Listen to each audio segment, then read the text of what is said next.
हरतालिका पूजेमध्ये व्रतासोबतच या 3 गोष्टींना सुद्धा खूप जास्त महत्त्व आहे। या 3 गोष्टींशिवाय हरितालिका व्रत अपूर्ण आहे। पहिलं म्हणजे हरितालिकेची पूजा झाल्यानंतर तुम्हाला हरितालिकेची कथा वाचायची आहे किंवा ती ऐकायची आहे। या दिवशी कथा वाचण्याला किंवा ऐकण्याला खूप जास्त महत्त्व आहे। तुम्ही अगदी पूर्ण विधिवत पूजा केली, खूप सारं डेकोरेशन केलं, पण तुम्ही या दिवशी हरितालिकेची कथाच वाचली नाही किंवा ती ऐकली नाही तर तुमचं व्रत अपूर्ण आहे। त्याच्यामुळे कथा आवर्जून ऐका किंवा वाचा। दुसरं म्हणजे हरितालिकेची पूजा झाल्यानंतर हरितालिकेची आरती करणं खूप महत्त्वाचं आहे। तुम्ही अगदी विधिवत पूजा केली आणि हरितालिकेची आरतीच केली नाही तरी सुद्धा व्रत अपूर्ण आहे। आणि हो, डायरेक्ट हरितालिकेची आरती करायची नाही, अगोदर गणपतीची आरती करायची आणि त्यानंतर हरितालिकेची आरती करायची आहे। हरितालिकेची आरती जर तुम्हाला येत नसेल तर आपल्या चॅनलवर मी ती अपलोड केलेली आहे आणि विदाऊट म्युझिक अपलोड केलेली आहे, त्यामुळे अगदी 2 मिनिटात होते। तुम्हाला जर आरती येत नसेल तर तो व्हिडिओ लावून तुम्ही आरती करू शकता, पण पूजा झाल्यानंतर आरती आवर्जून करायची आहे। आणि तिसरी महत्त्वाची गोष्ट म्हणजे हरितालिका पूजेमध्ये पत्री खूप महत्त्वाच्या आहेत। पत्रींचा जर वापर तुम्ही या पूजेमध्ये केला नाही तर ही पूजा अपूर्ण आहे। नमस्कार सर्वांना, मी प्रांजली। या व्हिडिओमध्ये मी तुमच्यासोबत हरितालिका पूजेत लागणाऱ्या वेगवेगळ्या 16 प्रकारच्या ज्या पत्री आहेत त्या कोणकोणत्या 16 झाडांच्या घ्यायच्या आहेत हे सांगणार आहे। याचबरोबर या प्रत्येक पत्री अर्पण करताना एक वेगळा मंत्र म्हणायचा असतो। जसं की दुर्वा अर्पण करताना एक मंत्र म्हणायचा असतो, तुळशीची पानं अर्पण करताना एक मंत्र म्हणायचा असतो। तर अशी 16 प्रकारची मंत्र मी तुमच्यासोबत शेअर करणार आहे। त्याचबरोबर जी 16 प्रकारच्या झाडांची नावं मी या व्हिडिओमध्ये तुमच्यासोबत शेअर करणार आहे, यापैकी जर कोणती झाडं तुमच्या घराच्या आजूबाजूला नसतील तर या व्यतिरिक्त आपण अजून कोणत्या झाडांच्या पत्री पानं घेऊ शकतो हे सुद्धा तुम्हाला सांगणार आहे। आणि जर तुम्हाला 16 प्रकारच्या झाडांच्या पत्री मिळाल्या नाही तर काय करायचं हे सुद्धा तुमच्यासोबत शेअर करणार आहे। आणि सर्वात महत्त्वाचं, ही पूजा झाल्यानंतर या पत्रींचं काय करायचं आहे हे सुद्धा सांगणार आहे। त्यामुळे व्हिडिओ पूर्ण आणि शेवटपर्यंत नक्की बघावा। या पूजेत जर तुम्हाला मिळाल्या तर 21 प्रकारच्या पत्री सुद्धा तुम्ही वापरू शकता। आणि जर का 21 प्रकारच्या पत्री तुम्ही वापरल्या तर तुमच्यासारखे भाग्यवान आणि तुमच्यासारखे नशीबवान तुम्हीच असाल। आता या 21 प्रकारच्या ज्या पत्री असतात त्या वेगवेगळ्या फुल झाडांच्या, फळ झाडांच्या तुम्ही वापरू शकता। पण 21 प्रकारच्या पत्री जर तुम्हाला वापरणं शक्य नसेल तर या पूजेमध्ये 16 प्रकारच्या पत्री वापरण्याला खूप जास्त महत्त्व आहे। जी 16 प्रकारची झाडं आता मी तुमच्यासोबत शेअर करते। आणि या 16 प्रकारच्या पत्री सुद्धा जर तुम्हाला मिळाल्या नाही तर कमीत कमी 5 प्रकारच्या झाडांच्या पत्री या पूजेमध्ये आपल्याला वापरायच्या आहेत।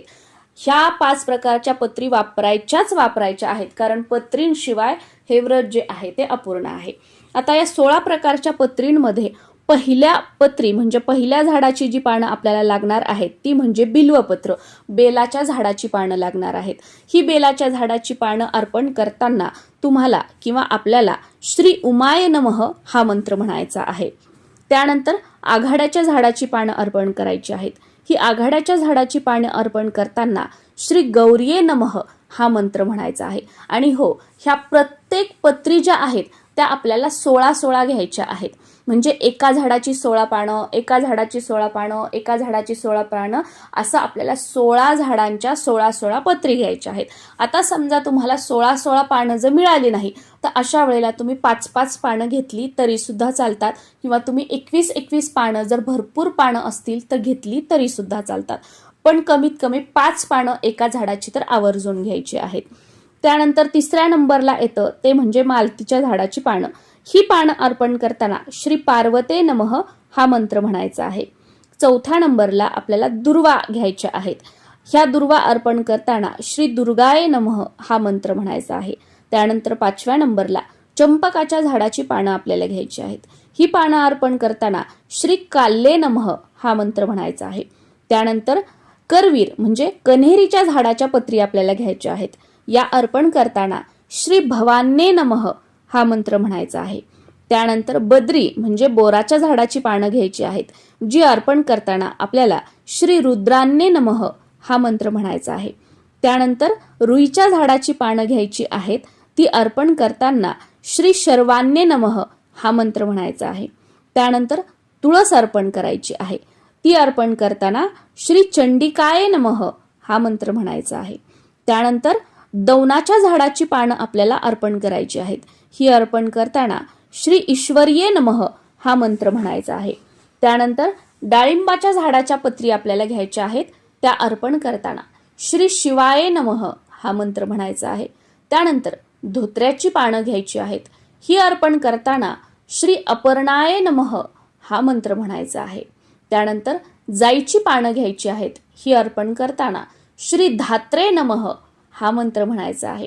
त्यानंतर माकाच्या झाडाच्या पत्री घ्यायच्या आहेत. त्या अर्पण करताना श्री मृडान्ये नमः हा मंत्र म्हणायचा आहे. त्यानंतर बकुळीच्या झाडाची पानं घ्यायची आहेत. ती अर्पण करताना श्री गिरिजाये नमः हा मंत्र म्हणायचा आहे. आणि 16 नंबरला म्हणजे 16 प्रकारच्या पत्री जर तुम्ही अर्पण करणार असाल तर शेवटी अशोकाची पानं घ्यायची आहेत आणि ती अर्पण करताना श्री अंबिकाये नमः हा मंत्र आपल्याला म्हणायचा आहे.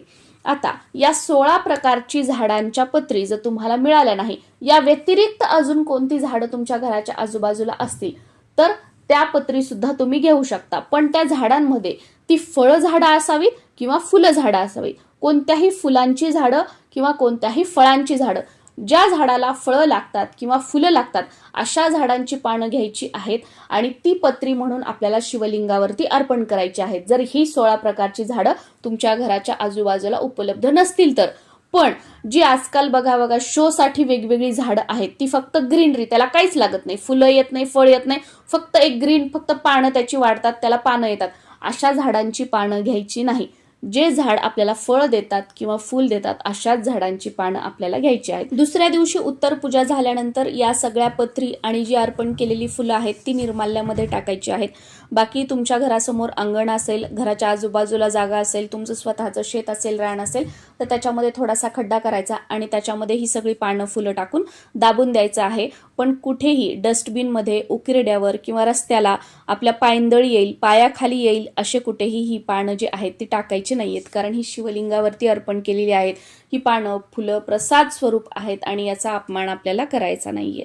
नमस्कार.